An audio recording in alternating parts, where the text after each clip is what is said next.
Électrochoc, le podcast des électrons libres.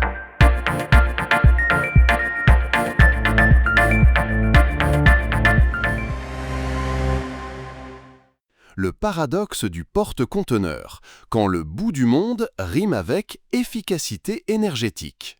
Aujourd'hui, nous allons aborder le thème du transport maritime, souvent pointé du doigt, mais qui recèle bien des surprises en matière d'efficacité. Exactement, Max. On entend souvent des phrases comme « acheter local » ou « au moins ça ne vient pas de l'autre bout du monde », avec cette idée que le transport longue distance est intrinsèquement mauvais pour l'environnement.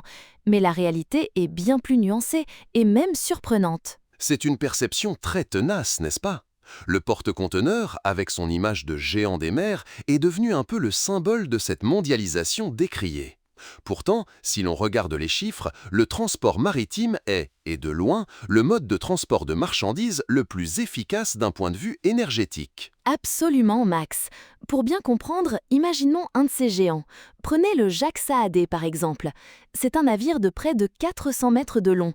Pour vous donner une idée, si on le mettait à la verticale, il écraserait la plupart des gratte-ciel de la Défense. C'est vraiment l'une des plus grosses machines jamais construites par l'humanité. C'est colossal! Et ces navires sont propulsés par des moteurs qu'on appelle des moteurs cathédrales. On peut littéralement entrer à l'intérieur d'un cylindre. Le moteur du Jacques Saadé, par exemple, est un dual-fuel de 63 MW. Ça représente l'équivalent de 84 000 chevaux. C'est une puissance incroyable. Pour faire une comparaison parlante, c'est comme si 1530 petites voitures de 55 chevaux tiraient ce navire. On pourrait penser qu'un tel monstre doit consommer énormément. C'est la question qui vient naturellement à l'esprit. Mais c'est là que le paradoxe devient fascinant. Ce navire transporte environ 23 000 conteneurs. Si on reprend notre comparaison, ça fait environ 15 conteneurs par petite voiture. C'est une capacité de transport absolument démente pour la puissance déployée. Et cette efficacité tient à plusieurs facteurs. D'abord, les navires flottent, ce qui est une économie d'énergie fondamentale par rapport à un avion qui doit se maintenir en altitude. Ensuite, ils glissent sur l'eau avec un frottement relativement faible à des vitesses raisonnables, autour de 30 km/h. Sans oublier qu'ils se déplacent sur un plan horizontal, sans côte à franchir et principalement en ligne droite. Ils profitent aussi énormément de leur inertie, s'arrêtant très rarement. Et plus les navires sont grands, plus leur rapport volume-surface est favorable, ce qui améliore encore leur efficacité. Et ce n'est pas tout. Les moteurs diesel de ces navires sont des bijoux de technologie. Ils affichent des rendements records pouvant dépasser les 50%, là où un moteur de voiture tourne plutôt autour de 25%. Donc, en termes de consommation et d'émissions de CO2, notre porte-conteneur géant est bien plus sobre qu'on ne l'imagine. C'est impressionnant. Si on reprend notre comparaison, en termes d'émissions, c'est comme si seulement 765 petites voitures tiraient le tout, soit une pour 30 conteneurs. Le transport maritime est vraiment le champion de la sobriété pour le fret. Les chiffres parlent d'eux-mêmes, Max. Déplacer 1 tonne de marchandises sur 1 km avec un navire n'émet qu'environ 14 grammes de CO2. Comparez ça à un camion qui émet 11 fois plus ou à un avion 40 fois plus. C'est une différence colossale.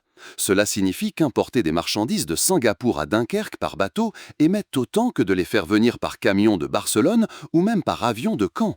Ça remet vraiment en question l'idée reçue que le local est toujours meilleur pour le climat. Exactement, Max. Le mode de transport est un critère bien plus important que la distance.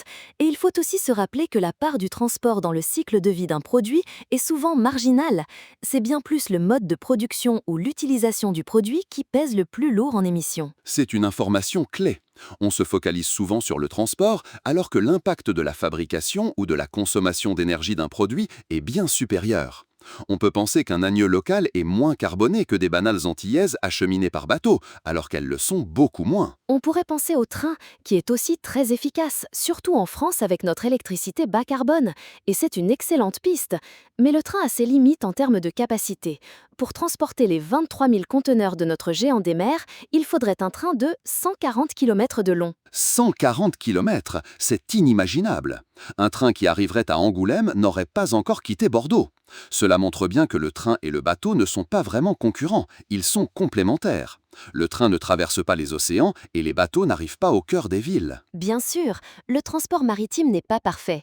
Il a d'autres externalités négatives, comme la pollution atmosphérique locale, le bruit ou le transport d'espèces invasives.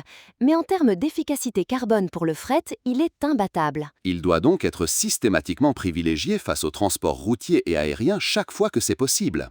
C'est même une piste majeure pour la décarbonation globale de nos transports. On en revient à ce fameux paradoxe. Pour décarboner le transport dans son ensemble, il faudrait davantage de transport maritime, même si le secteur doit lui-même réduire drastiquement ses émissions. C'est un double défi passionnant. Le transport maritime représente déjà 80% des marchandises mondiales et est responsable de 2 à 3% des émissions mondiales de gaz à effet de serre. C'est l'équivalent du transport aérien ou d'un pays comme le Japon. Et c'est un secteur réputé difficile à décarboner.